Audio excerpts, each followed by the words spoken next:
வணக்கம். இரவு நேர பிரதான செய்திகளின் ஊடாக நர்மதா சிறையில் முதலில் தலைப்புச் செய்திகள். இலங்கைக்கான வாகன இறக்குமதியில் வீழ்ச்சி ஏற்படவில்லை, வெளியான தகவல். 2026 புலமை பரிசில் மற்றும் உயர்தர பரீட்சை திகதிகள் அறிவிப்பு. கோர்மஸ் நீரிணை அருகே பற்றி எரியும் கப்பல். இனி விரிவான செய்திகள். இலங்கைக்கான வாகன இறக்குமதிகள் எதிர்பார்த்த அளவிற்கு கணிசமாக குறையவில்லை என இலங்கை சுங்க திணைக்களம் தெரிவித்துள்ளது.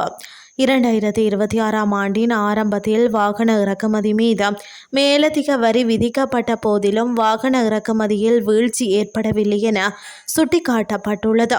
அத்துடன் இறக்குமதி செய்யப்படும் வாகனங்கள் தொடர்ந்தும் சந்தைக்குள் வந்த வண்ணமே உள்ளதாக சுங்க திணைக்களத்தின் ஊடக பேச்சாளர் சந்தன புஞ்சிகேவா ஊடகங்களுக்கு தெரிவித்துள்ளார். இது குறித்து அவர் மேலும் தெரிவிக்கையில், சந்தையில் பெருமளவிலான வாகனங்கள் விற்பனையாகாமல் தேங்கி கிடந்த போதிலும் இறக்குமதியில் பெரிய வீழ்ச்சி ஏற்படவில்லை.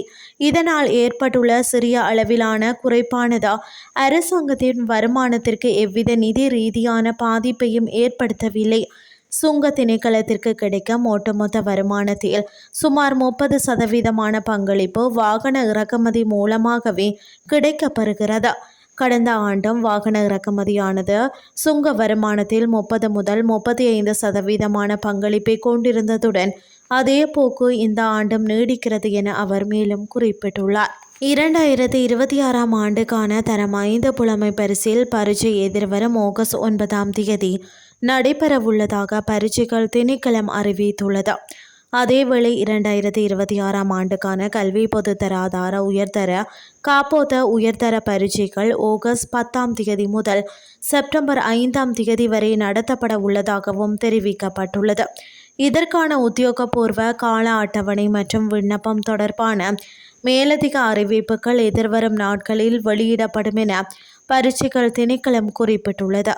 பரீட்சைகளுக்கு தோற்றவுள்ள மாணவர்கள் மற்றும் பெற்றோர்கள் தேவையான தயார்படுத்தல்களை முன்கூட்டியே மேற்கொள்ளுமாறும் அறிவுறுத்தப்பட்டுள்ளது.